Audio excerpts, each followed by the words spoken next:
وأشهد أن لا إله إلا الله وحده لا شريك له وأشهد أن سيدنا وسندنا ومولانا محمدا عبده ورسوله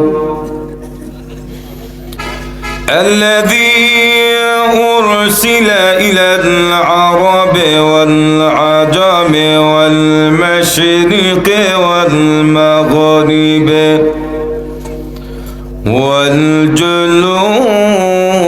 والجنوب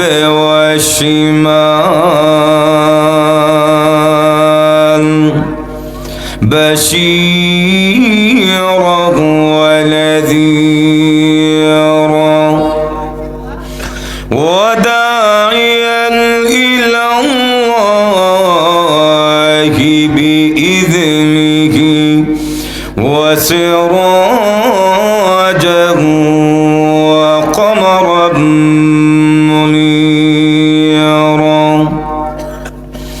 أما بعد فقد قال الله تعالى في كلامه المجيد وفي فرقانه الحميد أعوذ بالله من الشيطان الرجيم بسم الله الرحمن الرحيم إذ قال ربك للملائكة إني جاعل في الأرض خليفة قالوا وتجعل فيها من يفسد فيها ويسفك الدماء ونحن نسبح بحمدك ونقدس لك قال إني أعلم ما لا تعلمون. وعن أبي بكرة رضي الله تعالى عنه قال لما بلغ رسول الله صلى الله عليه وسلم أن أهل فارس قد ملكوا عليهم بنت كسرى قال لن يفلح قوم ولوا أمرهم امرأة صدق الله العظيم وصدق رسوله النبي الأمين ونحن على ذلك من الشاهدين والشاكرين والحمد لله رب العالمين. صلى الله على سيدنا ومولانا محمد وعلى آله وأصحابه وسلم بلغ العلا بكماله كشف الدجى بجماله حسنت جميع خصاله صلوا خلق में अशरफ हम ये तेरी मेहरबानी है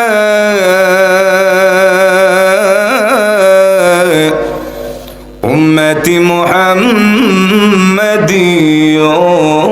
हम फ़क़द तेरी करम है बलगत उला बिकमालिही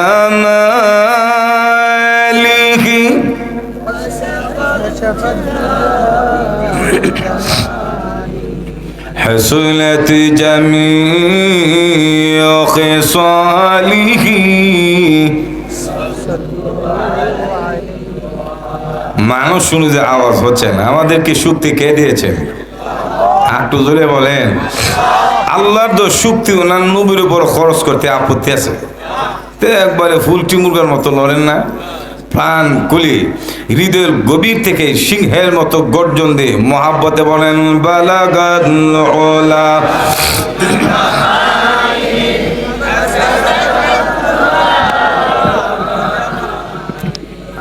حسنت جميع خصاله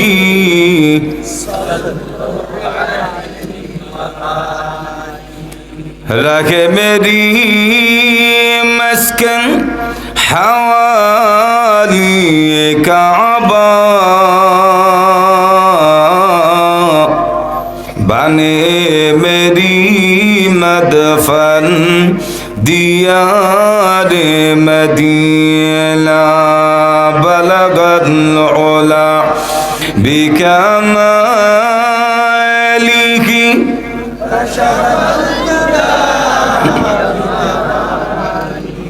حسنت جمیع خصالہ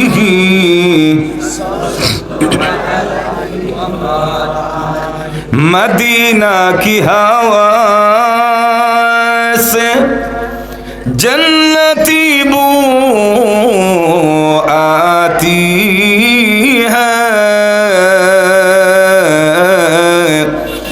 خاک پاک مدینہ میں نور جنت چمکتی ہے بلغت العلا بکمالہ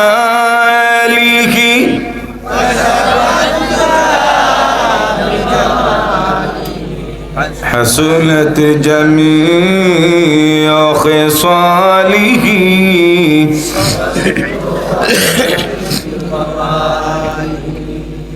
ঐতিহ্যবাহী বানিয়াচং বিবির দরগা জামে মসজিদ ও এলাকাবাসীর উদ্যোগে আজকের তাফসিরুল কোরআন মাহফিলের পরম শ্রদ্ধেভাজন সভাপতি মঞ্চ অভিষ্ট জাতির কর্ণধার দেশের শ্রেষ্ঠ সন্তান হযরত উলামায়ে কেরাম সম্মানিত সুধী সমাজ পর্দার অন্তরালে অবস্থানরত আমার শ্রদ্ধেভাজন মা ও বোনেরা, যে মহান আল্লাহ রাব্বুল আলামিন আমাদেরকে অত্যন্ত দয়া করে দুনিয়াবি কাজ থেকে ফারেক করে আজকের তাফসিরুল কোরআন মাহফিলে সমবেত হওয়ার তৌফিক দান করেছেন, সে সত্তার কৃতজ্ঞতা জ্ঞাপন করার জন্যে প্রত্যেকেই হৃদয়ের গভীর থেকে শ্রদ্ধাজনিত কণ্ঠে কালিমাতুশ শুকুর আদায় করছে আলহামদুলিল্লাহ।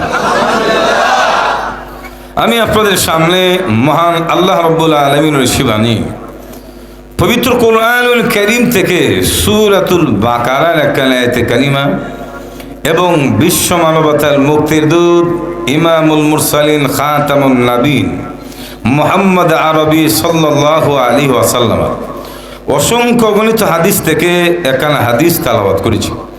আল্লাহ রাব্বুল আলামিন যেন আমাকে তিলাওয়াতকৃত আয়াত এবং হাদিসকে সামনে রেখে অত্যন্ত নিষ্ঠার সাথে সুখী নিয়তে কিছু কথা বলার তৌফিক দান করেন এবং আপনাদেরকেও আমলের নিয়তে হৃদয়ের কান্দে কথাগুলি শ্রবণ করার বুঝার তৌফিক দান করেন। সকলে বলুন আমিন। আমাকে বিষয়বস্তু দেওয়া হয়েছে ইসলামী রাষ্ট্র ব্যবস্থার প্রয়োজনীয়তা। অত্যন্ত গুরুত্বপূর্ণ একটি বিষয়, যে বিষয়টার উপরে প্রত্যেকটা মানুষের জ্ঞান রাখা জরুরি, আবশ্যক। আমরা অনেক সময় ধর্মীয় বিষয়ে জ্ঞান না রাখার কারণে ইসলামী রাষ্ট্র ব্যবস্থার প্রয়োজনীয়তা কি এবং রাষ্ট্র ব্যবস্থা যদি ইসলামী হয়, প্রতিষ্ঠিত হয়, তাহলে আমাদের জনগণের এবং দেশের লাভটা কি, এই বিষয়টা অনেকে আমরা জানি না। এবং ইসলামী রাষ্ট্র ব্যবস্থা কিভাবে প্রতিষ্ঠিত হবে, এই দেশে আল্লাহর বিধান, এই জমিনে আল্লাহর বিধান কিভাবে প্রতিষ্ঠিত হবে, কোন পদ্ধতিতে, এই পদ্ধতির বিষয়ে আমরা অনেকেই জানি না। না জানার কারণে ইসলামী রাজনীতি, ইসলামী নেতৃবৃন্দকে আমরা একটু ভিন্ন চোখে দেখি, একটু টেয়ারা চোখে দেখি। মজুর এখন ঠিক কিনা? এজন্য আলোচনা তো জীবনে বহু খুলেছি, আপনারাও শুনছেন। এই ময়দানে হয়তো আরো 2বার করছি। মজুর এখন ঠিক কিনা? আজকে যে বিষয়টা আমাকে দেওয়া হয়েছে, ইসলামী রাষ্ট্র ব্যবস্থার প্রয়োজনীয়তা কি, অত্যন্ত গুরুত্বপূর্ণ বিষয়। এই বিষয়টা পুরা বয়ান অন্তত শেষ করা সম্ভব হবে না। শুধুমাত্র গোছালোভাবে কিছু মুদ্র কথা, মোট কথা, যেই কথাগুলি না বললি হয় না, এই কথাগুলি বলার চেষ্টা করব, আপনাদের জেহেনে দেওয়ার চেষ্টা করব। আল্লাহ রাব্বুল আলামিন তৌফিক দান করেন। সকলে বলুন আমিন। আমাদের শ্রোতাদের কিছু সমস্যা থাকে, শ্রোতাদের কিছু সমস্যা হইল, অনেক শ্রোতারা দেখে বক্তার বাপ ভঙ্গিমা কেমন। মজুর এখন ঠিক কিনা? সুরটা কোন সময় দিব, যখন ঠিক কিনা? একবারে টানটা কোন সময় দিব, টানের লাগে অপেক্ষা করে। যার কারণে অনেক সময় শ্রোতাদের এই মনের দিকে তাকায়া আমরা মূল পয়েন্ট থেকে একটু অন্যদিকে যেতে হয়। কারণ এই দেশের মানুষ বয়ানের সে সুরটারে অনেকই বেশি প্রাধান্য দেয়। একটু জোরে এখন ঠিক কিনা? এজন্য আমার মনে যে অনেক জাজ আছে, যে জাজগুলি আমি প্রকাশ করতে চাই, আপনাদের এই সুরের আগ্রহের কারণে পারি না। কথা বুঝেন? নতুবা যে গুরুত্বপূর্ণ একটা বিষয় দেওয়া হয়েছে, এই বিষয়টা অন্তত আপনাদের সকলের জানা আবশ্যক। কিভাবে আমরা ইসলামী রাষ্ট্র ব্যবস্থা প্রতিষ্ঠা করব এবং আমাদের কর্তব্য এবং দায়িত্বটা কি, একটু ব্যঙ্গে ব্যঙ্গে ক্লাসের মতো, দর্শের মতো, সেমিস্টার সিস্টেমে একটু কথাগুলি বলবো। আশা করবো আপনারা একটু ধৈর্য সহকারে বসবেন ইনশাআল্লাহ। এগুলো টানের লেগে বসে দেখেন যে কোন সময় অ্যাক্সেলেটার ফাড়া দিব। বয়ান তো অনেক শুনছেন, টানের বয়ান মজুর এখন শুনছেন না? ইউটিউবের মধ্যে তো হলো বিষয় এখন এগুলো ভাইরাল। অন্তত 31টা সাবজেক্টের হলে আমার গবেষণালব্ধ কোরআন সুন্নাহর দৃষ্টিতে ইউটিউবে বয়ান আছে, হলো বিশ্বের মধ্যে ঘুরতেছে। বুঝলেন এখন ঠিক কিনা? সুতরাং বয়ান তো এখানে সুরের, মনে করেন সুরের মূর্ছনায় পুরা ময়দান মতোয়ালা আপনাদেরকে মুগ্ধ করার মতো বয়ান অনেক হয়েছে, ইউটিউবে শুনতেছেন। কিন্তু এই বিষয়টা কিছু অত্যন্ত গুরুত্বপূর্ণ, যেহেতু বোঝানোর চেষ্টা করব, আল্লাহ আমাকে বোঝানোর, আপনাদেরকে নেওয়ার, জেহেনে জমা রাখার তৌফিক দান করেন। সকলে বলুন আমিন। তো আসুন, লম্বা চোরা মুকাদ্দামার ভূমিকা দিয়া সময় নষ্ট করব না। আল্লাহ রাব্বুল আলামিন বলেন, ইদ ক্বালা রাব্বুকা লিল মালাইকাতি ইন্নী জাইলুন ফিল আরদি খলিফা। আল্লাহ রাব্বুল আলামিন যখন ফেরেশতাদেরকে বলল, এ ফেরেশতারা, আমি জমিনে আমার প্রতিনিধি খলিফা প্রেরণ করব, খলিফা পাঠাবো। এমনি ফেরেশতারা বলল, ইয়া আল্লাহ, আতাজালু ফিহা মান ইফসিদু ফিহা ওয়া ইয়াসফি কুদ্দিমা। তুমি দুনিয়াতে এমন জাতি পাঠাইবা যারা দুনিয়াতে গিয়া কোন কালাফি করবে, রক্তপাত করবে, মারামারি করবে। মজুর এখন ঠিক না? আর মারামারি তো এটা মানুষের এখন স্বভাবগত বিষয়। একটু জোরে এখন ঠিক না? বিশেষ করে পুরো বাংলাদেশে ব্রাহ্মণবাড়িয়া বানিয়াচঙ্গের কথা কই আর লাভ নাই। একটু জোরে এখন, আতাজালু ফিহা মান ইফসিদু ফিহা ওয়া ইয়াসফিকু দিমা। ওয়া নাহনু নুসাব্বিহু বিহামদিকা ওয়া নুকদ্দিসু লাক, আমরাই তো তোমার প্রশংসা করতেছি, আমরাই তোমার গুণ কীর্তন করতেছি। মানে ফেরেশতারা বুঝাইতেছে মানুষ তোমার প্রতিনিধি পাঠানোর দরকার কি, আমরাই তো তোমার তাহমিদ, তোমার প্রশংসা, তোমার তারিফ, তোমার গুণ কীর্তন যা করার আমরাই করি, মানুষ কেন পাঠাইবা? এই খলিফা পাঠানোর কারণ কি? এরা তো দুনিয়া থেকে মারামারি করবে, রক্তপাত করবে, খুন খারাপি করবে। মজুর এখন ঠিক কিনা? তো ফেরেশতারা এখানে এই কথা কেন বলবো যে দুনিয়া থেকে তারা রক্তপাত করবে, মারামারি করবে? বলার কারণ মানুষ সৃষ্টি করার আগে, মানুষকে আল্লাহ রব্বুল আলামিন এই পৃথিবীতে প্রেরণ করার আগে জিন জাতিকে আল্লাহ তাআলা প্রেরণ করেছিলেন। এই জিন্নাতরা আইসা আমরার সাথে আরো বেশি মারামারি করছে। মজুর এখন ঠিক না? এই জন্য ফেরেশতারা তাদেরই ধন্যতা বাস্তব চিত্রগুলি তারা তুলে ধরে আল্লাহ রাব্বুল আলামিনকে বললেন এরাও তো গিয়ে এমনই করবে, তো মানুষ পাঠানোর দরকার কি? আল্লাহ রাব্বুল আলামিন তখন একটা জবাব দিছে, বড় চমকপ্রদ, অত্যন্ত সুন্দর জবাবটা কি তা বলবো? আকজুর এখন না قال إني أعلم ما لا تعلمون।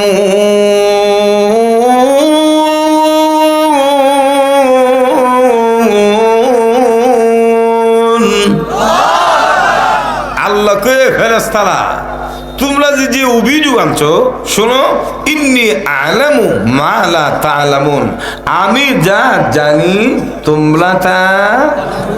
নজরে এখন ঠিক না? আল্লাহ যা জানে পৃথিবীর কোন সৃষ্টিজীব তা জানে?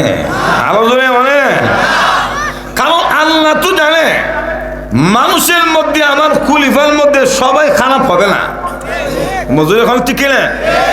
যে খলিফা যে প্রতিনিধিত্ব করার জন্য আমি মানুষ সৃষ্টি করব, এই মানুষের মধ্যে সবাই শুধু মারামারি খুন খারাপি করবে না, কারণ মানুষের মধ্যে থাকবে আম্বি কালাম, নবী রসুল।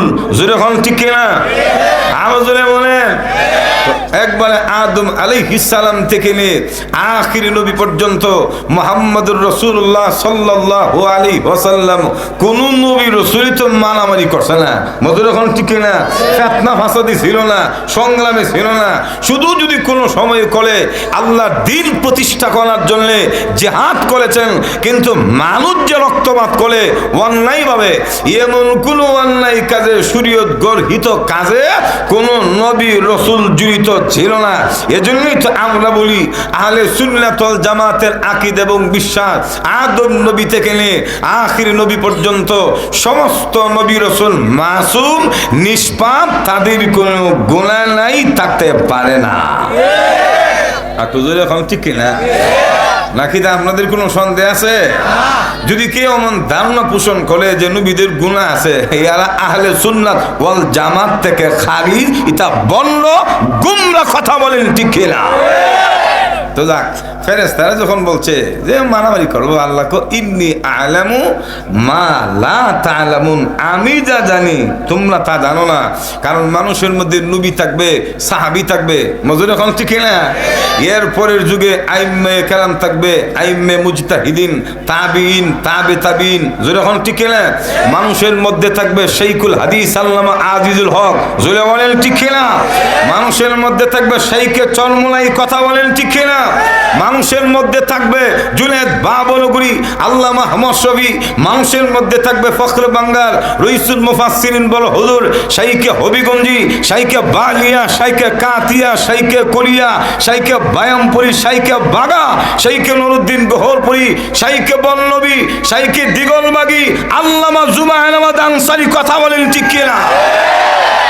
তো এই মানুষগুলি তো শুনাল মানুষ হবে, হ্যাঁ না, তারা জানা, আল্লাহ জানে। একটু জোরে এখন ঠিক না? এই যে আল্লাহ কয়লা ইন্নী আ'লামু মা লা তা'লামুন।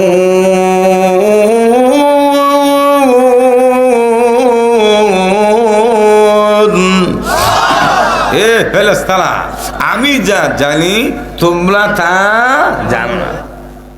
আল্লাহ এই কথা বলে ফেরেশতাদেরকে বললেন, আমি যেহেতু সিদ্ধান্ত নিয়েছি, সুতরাং পাঠাইবই আমার খলিফা।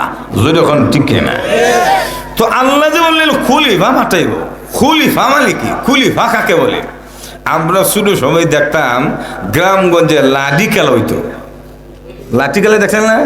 ডুলি, একজন ডুল বাড়িত আর 2-4 জন মনে করে লাঠি দিয়ে খেলতো। তো যারা লাঠি খেলা খেলতো এরারও খলিফা হইতো। মুরব্বীরা কথা বলেন ঠিক কিনা? আজ থেকে 15-20 বছর আগে এখন যে আমরা টেইলার্স বুড়ি দর্জি বলি, ওই যুগে টেইলার্সেরও খলিফা হইতো। ঠিক কিনা? জামা টামা ছিঁড়ে গেলে বা নতুন জামা বালাইতো। তো এখানে খলিফা বলতে লাঠি খেলোয়ার না, হুজুর এখন ঠিক কিনা? খলিফা বলতে টেইলার্স বা দর্জি না, এখানে খলিফা বলতে আদম আলাইহিস সালাম। হুজুর এখন ঠিক কিনা?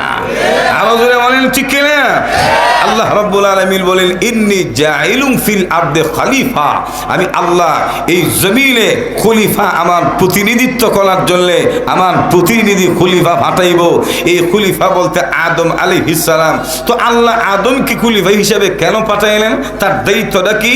তাফসীরে জালালাইন শরীফে এই আয়াতের ব্যাখ্যায় লেখেন ইয়াখলুফুলি ফি তানফিজ আহকামে ফিহা ওয়া হুয়া আদম, অর্থাৎ আদম পৃথিবীতে আমার প্রতিনিধিত্ব হিসাবে আমার জমিনে আমার বিধান, আমার শরিয়া, কোরআন এবং আমার হুকুম আহকাম প্রতিষ্ঠা করবে। মজুর এখন ঠিক না? তাহলে তাফসীরে জালালাইন শরীফের ব্যাখ্যা অনুযায়ী খলিফা বলতে এখানে হচ্ছে আদম আলাইহিস সালাম।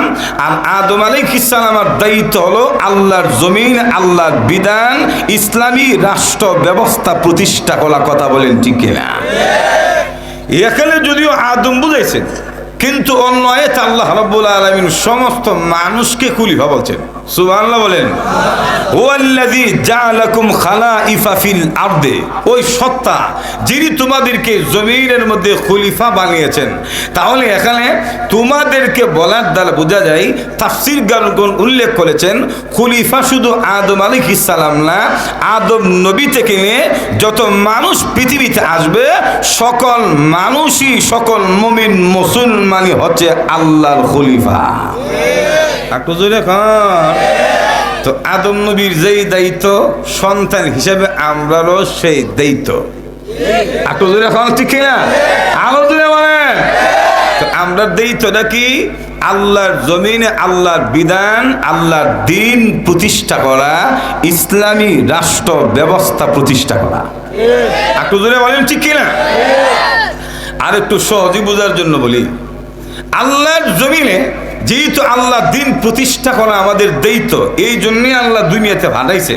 এখন আপনারা বাস্তবতার নিরিখে বলেন তো দেখি, এই জমিনে আল্লাহর বিধান কি প্রতিষ্ঠিত আছে? একটু জোরে বলেন। কেমনে নাই? একটু বাস্তব কথা বলি। আল্লাহ কোরআনে বলছেন আকিমুস সালাহ ওয়া আতুজ যাকাত ওয়ারকাউ মা'আর রাকিন, তোমরা নামাজ প্রতিষ্ঠা করো এবং যাকাত প্রদান করো। এখন বলেন তো দেখি, নামাজ কি গোটা পৃথিবীতে, পুরা সমাজে প্রতিষ্ঠিত আছে? একটু জোরে বলেন। প্রতিষ্ঠিত মানে কি আগে বুঝতে হবে। প্রতিষ্ঠিত অর্থ হইল একটা কাজ প্রতিষ্ঠা হয়ে গেছে, তখনই বোঝা যায় যখন এই কাজের মধ্যে আর নতুন করে কাজ করার সুযোগ নাই। যেমন একটা ঘর, 4টা কোণা দিয়ে একটা ঘর বানান, কোন একটা কোণার ফিলার যদি না দেওয়া হয় তখন কিন্তু মানুষ তার ঘর বলে না, বলে ওইটা কাজ চলতেছে। মজুর এখন ঠিক কিনা? যখন 4 কোণা মাইরা ইট মিট লাগা একবার কমপ্লিট হয়ে যায় আর কোনো কাজের দরকার নাই, তখন বলে ও ঘরটা খুব সুন্দর হয়েছে। মজুর এখন ঠিক কিনা? একটা ফিলার বাকি থাকলে ঘর বলে না, ঘরের কাজ চলে। মজুর এখন ঠিক কিনা? যখন কমপ্লিট হয়ে যায় তখন বলে ঘর হয়ে গেছে। ঠিক তেমনি ভাবে যখন এই জমির প্রত্যেকটি মুমিন মুসলমান নামাজ পড়বে, তখনই নামাজ সমাজে জমিনে প্রতিষ্ঠিত হয়েছে বলা যাবে। একটু জোরে এখন। যখন সমাজের সব মানুষগুলি, বিত্তশালী ব্যক্তিরা যাকাত সমান হারে, কোথাও যেন 40 ভাগের 1 ভাগ বিত্তশালী সবাই যাদের নেশাব পরিমাণ সম্পদ আছে দিবে, তখনই বোঝা যাবে সবাই যাকাত দিয়েছে। এখন বলেন তো দেখি, সবাই যেমন নামাজ পড়ে না, নামাজ যেমন প্রতিষ্ঠিত হয় নাই, যাকাতও কিন্তু সবাই দেয় নাই। আলো জোরে বলেন। তাহলে নামাজ প্রতিষ্ঠা করার দায়িত্ব কার? একটু জোরে সবার বুনিয়াদম সবার জোরে এখন ঠিক না? যাকাত দেওয়া নেশাব পরিমাণ বুনিয়াদম সবার। এখন বলেন তো দেখি, এই দেশের যত কোটি কোটি টাকার মালিক আছে, মিলিয়ন বিলিয়ন ডলারের মালিক, টাকার মালিক, এই ব্যক্তিরা কি পরিপূর্ণভাবে যাকাত দিতেছে? একটু জোরে এখন কেন দেয় না? না দেওয়ার কারণ যাকাত উসুল করা ইডা ইসলামী রাষ্ট্র প্রধানের দায়িত্ব। মজুর এখন ঠিক কিনা? সরকারের দায়িত্ব। যেমন সাহাবায়ে কেরামের যুগে আল্লাহ রাব্বুল আলামিন যখন বিধান কায়েম করে দিল, রসুলের যুগে সাহাবায়ে কেরামের যুগে সবাই যাকাত দিত। রসুলের ইন্তিকালের পরে খলিফাতুর রসুল হযরত আবু বকর সিদ্দিক রাদিয়াল্লাহু তাআলা আনহু তিনি যখন মুসলিম রাষ্ট্র প্রধান হলেন, তখন একদল বলতেছে আমরা যাকাত দিব না। বলে কেন? যাকাত দিতাম মুহাম্মদ যতদিন ছিল, রসুল যতদিন ছিল ততদিন দিতাম, এখন মুহাম্মদ দুনিয়াতে নাই, যাকাত আর দিতাম না। নাউযুবিল্লাহ বলবেন না? আবু বকর সিদ্দিক রাদিয়াল্লাহু তাআলা আনহু তখন ওই গোষ্ঠীটার বিরুদ্ধে যুদ্ধ ঘোষণা করছেন। সুবহানাল্লাহ। এখন উলামায়ে কেরাম এখানে আছেন, তত্ত্ব দিতে গিয়ে যদি কোনো ভুল করি কানে দইলে নামাই দিব। মজুর এখন ঠিক না? আবু বকর সিদ্দিক বলে তাদের বিরুদ্ধে যুদ্ধ ঘোষণা। হযরত উমর রাদিয়াল্লাহু তাআলা আনহু তখন বলে, হে আমিরুল মুমিনিন, আপনি কাদের সাথে যুদ্ধ করবেন? যেই লোকগুলি যাকাত দিবে না অস্বীকার করেছে তারাও তো মুসলমান। মজুর এখন ঠিক না?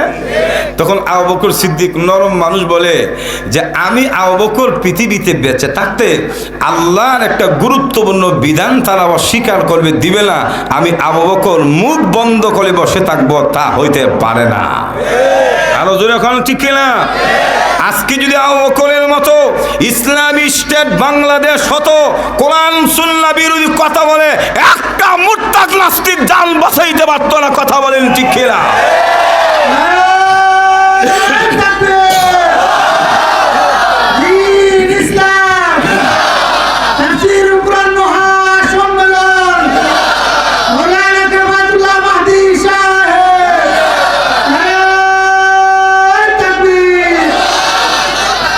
আপনারা সবাই জানেন বাংলাদেশে কিছু আউল ফাউল আছে, বাউল। মজুর এখন ঠিক না?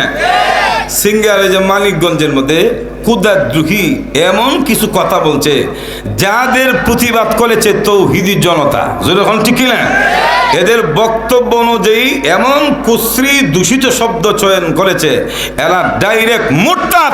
বাংলার জমিনে তাদের বেঁচে থাকার অধিকার নাই। কথা বলেন ঠিক না? কিন্তু তৌহিদি জনতা প্রতিবাদ করলো। কিছু কিছু খুব মনে করেন সুশীল, কথা বলছেন, শিক্ষিত কিছু ব্যক্তির আছে, তাদের পক্ষ নিয়ে আবার ইস্টাচার বক্তৃতা দিতেছে। এখন ঠিক না? এই বক্তৃতা দেওয়ার সুযোগ কেন পায়? কারণ বাংলাদেশ 92% মুসলমানের দেশ হইল, ইসলামী স্টেট না। এখন ঠিক না? নতুবা ইয়ারারও বক্তৃতা দেবার সুযোগ আর থাকতো না। যাক, আসুন যে বিষয়টা আমি তুলে ধরার চেষ্টা করতেছি। আল্লাহ রাব্বুল আলামিন বলেন আকিমুস সালাহ ওয়া আতুজ যাকাত, নামাজ প্রতিষ্ঠা করো, যাকাত দাও। এখন যাকাত যারা দেয় না, কেন দেয় না? যাকাত উসুল করার জন্য ইসলামী সরকার রাষ্ট্রপ্রধান দায়িত্ব দিবেন, কিছু লোক থাকবে ফিউন, ওনারা দায়িত্ব আদায় করে মানুষের কাছ থেকে 16 আনা গনে গনে করা গন্ডাই যাকাত আদায় করবে। কারণ এই যাকাত উচিত কোন দান না, এটা আল্লাহ পক্ষ থেকে একটা চূড়ান্ত বিধান। জুড়ে এখন ঠিক কিনা? রাষ্ট্র কাঠামোকে পরিবর্তন করার জন্য, উন্নত করার জন্য, দরিদ্র বিমোচনের জন্য ইসলাম যে পদ্ধতি দিয়েছেন এটার নাম হচ্ছে যাকাত। জুড়ে এখন ঠিক কিনা? তাহলে আপনারা বলেন সবাই নামাজ পড়ে না মানে নামাজ প্রতিষ্ঠা হয় নাই, সবাই যাকাত দেয় না তার মানে রাষ্ট্রের পক্ষ থেকে দুর্বলতা আছে, আদায় করার কোনো ভূমিকা। আরো জোরে বলেন।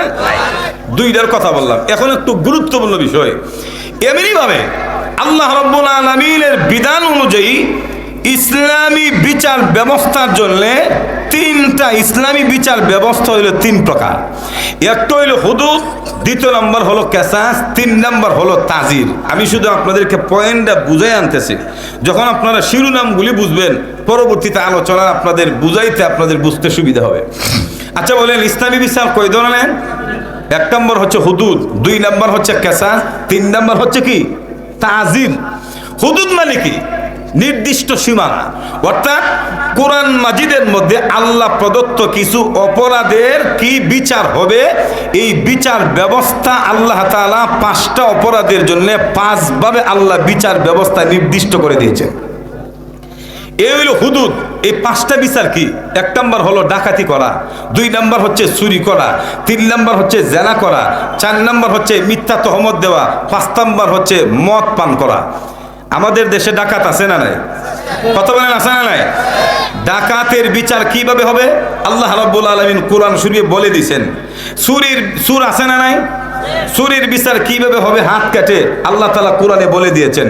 জেনাকুর আছে না নাই? দর্শনকারী আছে না নাই? দর্শন করলে বিবাহিতা বিবাহিত অথবা অবিবাহিত দর্শন বা জেনা বিচার করলে তাদের কিরকম বিচার হবে, এই বিচারের ব্যবস্থা কোরআনে আছে না নাই? কথা বলেন, আসেনি? আছে। তারপরে মিথ্যা তুহমত দিলে তাদের কি বিচার হবে, এটাও আছে। শরাব মদ যদি কেউ পান করে তাদের কি বিচার হবে, কোরআনে আছে। এখন আপনারা বলেন, এই দেশে যদি কোনো ডাকাত ধরা পড়ে, কোরআনে বলছে তাদের হাত কেটে দেওয়ার কথা, সিস্টেম আছে, ব্যাখ্যা আছে। এইভাবে যদি কোনো ডাকাতের হাত কাটা হয়, কোরআনে আছে চুরি করলে তাদের হাত কেটে দেওয়া, ওয়াসারিকু ওয়াসারিকাতু ফাকতু আইদিয়াহুমা, হাত কেটে দেওয়া। এখন বলেন, চুরি করলে ডাকাতি করলে এই দেশের বিচার ব্যবস্থা সরকারি পক্ষ থেকে চোর ডাকাতের হাত কি কাটা হয়? কথা বলেন, আল্লাহ কি বলছে? কথা বলেন না কেন? বুঝতে হবে, আল্লাহ বলছে হাত কেটে দাও। আমাদের দেশে হাত কাটে? আরো জোরে বলেন। বরং কাটে না, আরো বলি, দর্শনকারীকে যদি অবিবাহিত হয় তাহলে 100 বেত্রাঘাত, আর বিবাহিতা হইলে সঙ্গে সাল করে পাথর নিক্ষেপ করে মেরে দেওয়া। এখন বলেন কি প্রকৃতপক্ষে যারা দর্শনকারী এদের কি হত্যা করা হয়? আরো জোরে বলেন। তাহলে পাথর মেরে হত্যা করার কথা কে বলছেন? এখন আসেন, 4টার কথা বললাম। শরাব পান করলে, মদ পান করলে বেত্রাঘাত করানো, এটা আল্লাহ তাআলা ইসলামের বিধান। এখন মদ পান করলে কি বেত্রাঘাত করানো হয়? মিথ্যা তহমত দিলে বেত্রাঘাত করানো হয়। 5টা হুদুদের কথা বললাম, যে 5টা অপরাধ করলে এর বিচার ব্যবস্থা কেমন হবে, সারে শরীয়তে দিয়েছে, কোরআনে আছে। এখন এই কোরআন অনুযায়ী বাংলাদেশে কি আল্লাহর দেওয়া বিধান অনুযায়ী অপরাধীদের বিচার হয়? আরো জোরে বলেন। তার মানে হলো 92 ভাগ মুসলমানের দেশ হওয়ার পরও আল্লাহর দেওয়া বিচার ব্যবস্থা অনুযায়ী অপরাধীদের বিচার হয় না, এটাই সত্য। কথা বলেন ঠিক কিনা? 2 নম্বর কাসাস, পরে আবার বলতেছে কাসাস মানে কি? বদলা নেওয়া। কি নেওয়া ভাই? ইয়া আইয়ুহাল্লাযীনা আমানু কুতিবা আলাইকুমুল কাসাস ফিল কাতলাল হুররু বিল হুররি, কত বলেন? ওয়াল উনসা বিল উনসি, লম্বা আয়াত। কাসাস মানে হলো হত্যাকারীকে হত্যার পরিবর্তে হত্যা করা, এটা বদলা নেওয়া। আমাদের দেশে কি প্রকৃতপক্ষে যারা খুনি হয়, এই সব খুনির বিচার কি খুনের মাধ্যমে করা হয়? আরো জোরে বলেন। খুনিদেরকে খুন করে বিচার করার কথা কে বলছেন? তাহলে খুনির বিচার হয় না, যে আল্লাহর দেওয়া বিচার অনুযায়ী বিচার। আরো জোরে বলেন। শুধু বিচার হয় না এমন না, কোন খুনি যদি নির্দিষ্ট রাজনৈতিক দলের হয়, ওই দলের রাষ্ট্রপ্রধান তাকে ক্ষমা ঘোষণা করে। কথা বলেন ঠিক কিনা? কিন্তু ইসলাম কি বলেছে? আল্লাহর বিধান অনুযায়ী কোন খুনিকে ক্ষমা করতে হলে, যাকে নিহত করা হলো, খুন করা হলো, তার অভিভাবক টাকার বিনিময় হোক অথবা স্বইচ্ছায় মাফ করার অধিকার আছে। সে যদি স্বইচ্ছায় মাফ না করে, টাকার বিনিময় হোক অথবা স্বইচ্ছায়, রাষ্ট্রপ্রধান ক্ষমা করার কোনো সুযোগ নাই। কিন্তু আমাদের দেশে নির্দিষ্ট কোনো সরকার যখন দেশে থাকে, তার দলের খুনিরা যখন খুন করে, রাষ্ট্রপতির কাছে গিয়ে ক্ষমা চাইলে মুক্তিপণ বা ক্ষমা করে কি করে না? এক তো হইল খুনির বিচার হয় না, দ্বিতীয়ত খুনিকে ক্ষমা করার অধিকার কারো নাই, অভিভাবক ছাড়া।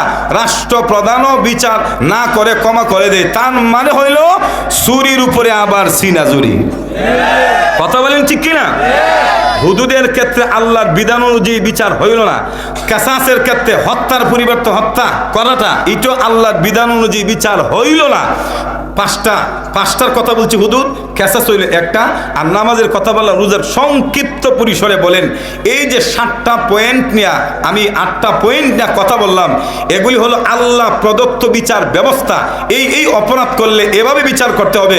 এইভাবে আমাদের দেশে গোটা বিশ্বে ইসলামী স্টেট যেখানে কায়েম হই নাই, সেখানে আল্লাহর জমিন, আল্লাহর মাখলুক হওয়ার পরও আল্লাহর দেওয়া বিধান অনুযায়ী বিচার হয়। কিন্তু আল্লাহ আমরা কেন পাঠাইছে? আল্লাহর খলিফা হিসেবে। আল্লাহর খলিফা মানে কি? আল্লাহ যা চান তা বাস্তবায়ন করা। কথা বলেন ঠিক কিনা? আল্লাহ চান চুরি করলে হাত কেটে দাও, হাত কাটার বিধান করা, জুড়ে এখন ঠিক কিনা? আল্লাহ বলেন ডাকাতি করলে হাত কেটে দাও, ডাকাতের হাত কেটে দেওয়ার জন্য আল্লাহ আমাদেরকে কুলি হওয়া লাগছে। কথা বলেন ঠিক কিনা? দর্শনকারীকে হত্যা করে ফেলো, এটা আমাদের দায়িত্ব, কারণ আমরা খলিফা। কথা বলেন ঠিক কিনা? মদ পান করলে বেত্রাঘাত করে, এটা আমরা প্রতিষ্ঠা করতে হবে। জেনা যদি কেউ করে তাকে হত্যা করো, এটা আমরা প্রতিষ্ঠা করতে হবে। কেউ যদি খুন করে, আল্লাহ বলে তাকে খুন করে হলো। এই খুনির বিচার করার জন্য খুনের বিচার ব্যবস্থা আমাদের করতে হবে। কথা বলেন ঠিক কিনা? এখন আসেন, দেশটা 52 বিভাগ মুসলমানের। কথা বলেন ঠিক কিনা? 52 বিভাগ মুসলমানের দেশে আল্লাহ আমাদের সৃষ্টিকর্তা, আমরা তার গোলাম, তার দেওয়া নিয়ামত খাই, পড়ি, সব কিছু ব্যবহার করি। তিনি আমাদেরকে খলিফা বানাইলেন। এরপরেও যে আমরা এই কোরআনের বিধান অনুযায়ী বিচার করতে পারি না, না পারার কারণটা কোথায়? এরা বলেন একটাই কারণ, সেটা হচ্ছে এই দেশ ইসলামী দেশ না। কথা বলেন ঠিক কিনা? আরো জোরে বলেন। যদি ইসলামী দেশ হতো, কোরআন অনুযায়ী প্রত্যেকটা অপরাধীর বিচার হয়ে যেত। আরো জোরে বলেন। এখন আসেন, ইসলামী দেশ না বিদায় আল্লাহর দেওয়া সব কিছুকে, আল্লাহর মাখলুক হয়ে আল্লাহর সব কিছু বুক ব্যবহার করে আমরা বিচার করতে পারি না, কোরআনের বিধান প্রতিষ্ঠা করতে পারি না, যেটা আমাদের দায়িত্ব। করব কিভাবে? করতে গেলে রাষ্ট্র ক্ষমতা দখল করতে হবে। কথা বলেন ঠিক কিনা? এখন আসেন, রাষ্ট্র ক্ষমতা কেমনে দখল করবেন? এই জিনিসটা আমার মূল পয়েন্ট। রাষ্ট্র ক্ষমতা দখল করার জন্য রাজনীতি করতে হবে। কি করতে হবে? মানে রাজনীতি মানে কি? আধুনিক পরিভাষায় খেলাফত ব্যবস্থা, আধুনিক পরিভাষায় তাকে বলা হয় রাজনীতি। রাজনীতি মানে রাষ্ট্র সর্বোচ্চ ক্ষমতা দখল করার প্রক্রিয়া, যেটা এটাই হচ্ছে রাজনীতি। কথা বলেন। আমরা সমাজে কিছু কিছু ভাই আছে, কই ইসলামী রাজনীতি আমরা করি না, আমরা হুজুরের মধ্যে আছে। জোরেখন আছে না নাই? মজুরেখন আছে না নাই? আরে ভাই, তুমি কেমনে বললা? আল্লাহর খলিফা না তুমি? আল্লাহ চাই তুমি কোরআনের বিধান দ্বারা দেশ চালাও। তো দেশ যে চলতেছে না, এর চলতে গেলে রাজনীতি, দেশের সর্বোচ্চ ক্ষমতা দখল করতে হবে। দখল করতে গেলে রাজনীতি করতে হবে। রাজনীতি ছাড়া দেশের ক্ষমতা দখল করা যাবে না। কিয়ামত হবে, কোরআনের বিধান প্রতিষ্ঠা হবে না। কথা বলেন ঠিক কিনা? তুমি যে বলো রাজনীতি করি না, কই পাইছো? তুমি গুড়ার ডিম বুঝো, ইসলামী বুঝো না। কথা বলেন ঠিক কিনা? আল্লাহ একাধিক আয়াতে বলেছেন, আকিমুদ্দিন ওয়ালা তাতাফাররাকু, দিন প্রতিষ্ঠা করো, নিজেদের মধ্যে মতানৈক্য দূরত্ব সৃষ্টি করো না। কথা বলেন ঠিক কিনা? ইন্না আনজালনা ইলাইকাল কিতাবা বিল হক লিতাহকুমা বাইনান নাস বিমা আরাকাল্লাহ। কোরআনে নাকি রাজনীতির কথা পায় না। আল্লাহ বলছেন, হে রাসূল, ইন্না আনজালনা ইলাইকাল কিতাবা বিল হক, আমি আপনাকে যথাযথভাবে সত্য কিতাব দিয়েছি। কথা বলছেন বিমা লিতাহকুমা বাইনান নাস, যেন আপনি মানুষের মধ্যে এর দ্বারা বিচার ব্যবস্থা করতে পারেন। তার মানে হলো সমাজে যেন প্রত্যেকটা অপরাধীর কোরআন দ্বারা বিচার করতে পারেন। এখন কোরআন দ্বারা বিচার করতে গেলে কি করতে হবে? কথা বলেন না কেন? রাষ্ট্র ক্ষমতা দখল করতে হবে। আর রাষ্ট্র ক্ষমতা দখল করার প্রক্রিয়ার নাম কি? আরে কথা বলেন কি? যারা বলেন আমি রাজনীতি করি না, কিয়ামত পর্যন্ত আপনার ঈমান পরিপক্ক এবং আপনার দায়বদ্ধতা পুরোপুরি আদায় হবে না। শুধু মসজিদের ইমামতি করে আপনার দায়িত্ব আদায় হবে না। ময়দানে তাফসীর করে আপনার দায়িত্ব আদায় হবে না। আপনি দাওয়াতে তাবলীগ বলে আপনার দায়িত্ব আদায় হবে না। কথা বলেন ঠিক কিনা? আপনি ব্যবসা বাণিজ্য, নামাজ রোজা করে আপনার ইসলামী দায়িত্ব আদায় হবে না। কারণ ইসলামের মৌলিক অনেক বিধান, আল্লাহর দেওয়া বিচার ব্যবস্থা রাষ্ট্রের সাথে সম্পৃক্ত। এই রাষ্ট্রের সাথে সম্পৃক্ত বিধায় রাষ্ট্র ক্ষমতা দখল না করলে বিচার হবে না। তাই আপনাকে রাষ্ট্র ক্ষমতা দখল করে কোরআন